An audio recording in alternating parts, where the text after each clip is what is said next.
Story 1. Am I the asshole for cutting my biological children out of my will and instead giving it to my stepson I-60? Male, know that title probably caught a lot of you, but it really isn't what it seems. This entire situation has been agonizing for me, both physically and mentally. I don't even know where to start. I guess I'll try and be as succinct as possible so as to not bore anyone with the details. So, I've been married for 2 years to my wife Jen, 58, female with whom I'm raising her son, 16, male. Man words can't describe how much I love that kid. I treat him fully as my own. He's such a nice boy, and I'm proud to say he gets on with me very well. I also have 2 children from a previous marriage, 30, male and 27, female, from my now ex-wife, 60, female. Long story short, I've cut my bio son, 30, male and daughter, 27, female, out of my will. They are to inherit nothing. I run a rather successful business and own a few houses, which are worth a lot. I had always intended to pass that on to them. The business to my son and the houses split between my son and daughter. I know it's a bit morbid, because there's nothing really wrong with me health-wise, but I've always been open with that to them. To be honest, they both had a spoiled upbringing, so they had a head start in life, which is the complete opposite of how I grew up. Now, if we wind the clocks back some 5 or so years ago, I was married to my now ex-wife. We had been married for 35 years. We did have our ups and downs, like any other marriage, but there was never any infidelity or anything. Well, long story short, I ended up coming home to find her in bed with another man. Of all the ways to find out your spouse is cheating on you, that was the one I did not expect. Not because of how disrespectful it was, because at that point, respect is out the window, but because of how stupid it was. I did a lot of late work at my office during that time, but surely they weren't that stupid. At that moment, I was seething in rage and had to restrain myself from beating the shit out of that guy. I ended up divorcing her and keeping my distance from her. I needed a lot of therapy and support to get through that. My relationship with my bio kids was still great, and they understood what I was going through, or so I thought. It was only recently that when I went for a drink with my daughter, she was all of a sudden quiet and not like her usual self. I asked her what was wrong, and she said she was scared to tell me. I calmly reassured her that everything would be okay. She then proceeded to spill her guts and say that she and her brother knew about their mother's affair, but that their mother had begged them not to tell me that they knew. My son ended up agreeing with his mother and convinced my daughter that this would be best. So they knew their mother was having an affair, but were afraid to tell me. I couldn't believe what I was hearing. I asked her if she and her brother were angry at what their mother had done, and she said she was, but that they couldn't cope with this, and that it wasn't their place to get involved. Well, by not telling me they had involved themselves, I later had to confront my son over this. He hit me with the "it was to protect you" shtick. At that point, I felt very empty and cold inside. He began apologizing too, but by that point, I think I had enough. I had come to terms with the fact that my bio kids are fully grown adults now, and that this is how they've chosen to be. I'm not going to fully go no contact with my own kids. I can't bring myself to do that, but I don't want much of a relationship with them either. I had to sit down with them both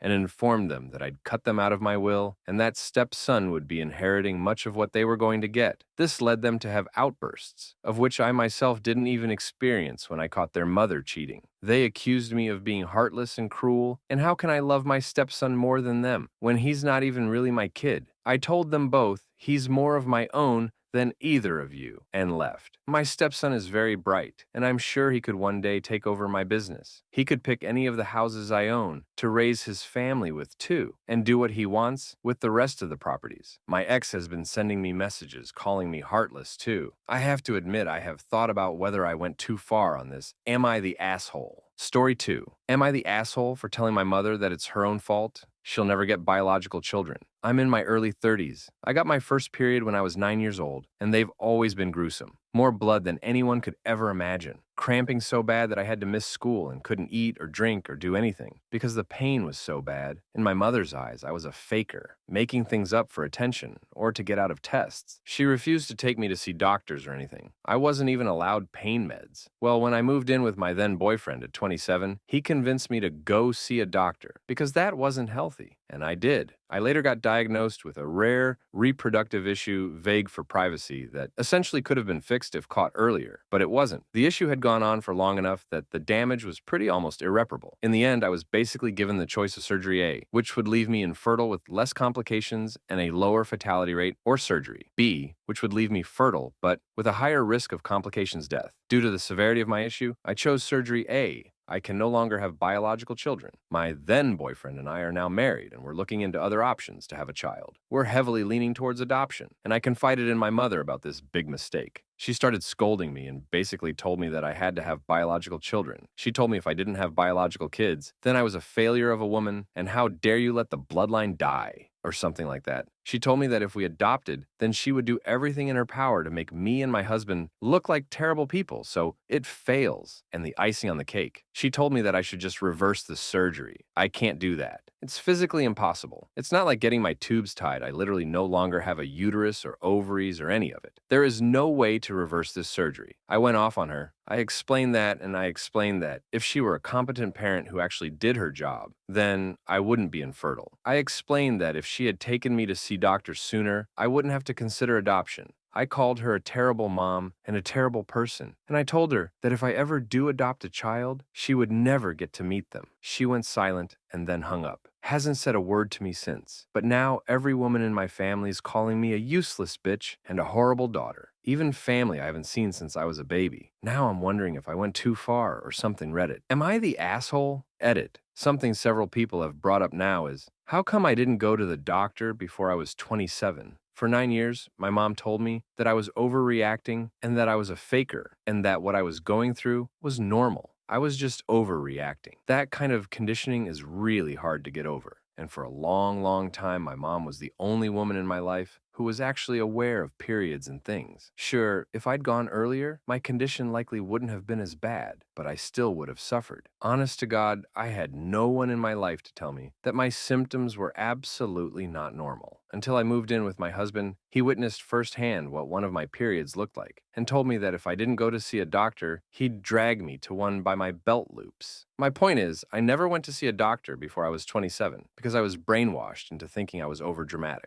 Edit 2, wow. This got a lot more attention than I thought it would. So, I'm going to comment on some stuff. Thanks for the awards. To everyone wishing me well, thank you so much. I appreciate all the kind words to all the women and men who've had to deal with undiagnosed health problems and or toxic families. My heart bleeds for all of you. I hope the best for all of your life situations. If you think you have a medical issue, especially if you're female, stick to it. Go to a doctor, 2 doctors, 5 doctors. Find someone who will listen to you. Admittedly, I struck gold in that my doctors actually listened to me and were speedy about diagnosing me, but many aren't. Remember, your body better than anyone, and if something is wrong, push the issue. I am going to look into therapy. I feel like I absolutely could benefit from it. This post and some of the comments are making me consider some of my mother's behavior throughout my life, and I really need to think things over about her and my plans going forward. I'm considering limited contact, unless she can prove she deserves otherwise. Yes, my husband is amazing, and I'm so lucky to have him. I've messaged most of my extended family, explaining to them my side of the story. Most haven't seen the message yet, but the majority of the ones who have read it have apologized to me for not asking my side of the story first. Should I have gone to the doctor before age 27? Yes. Would it have lessened the severity of my issue? Most likely. Why didn't I?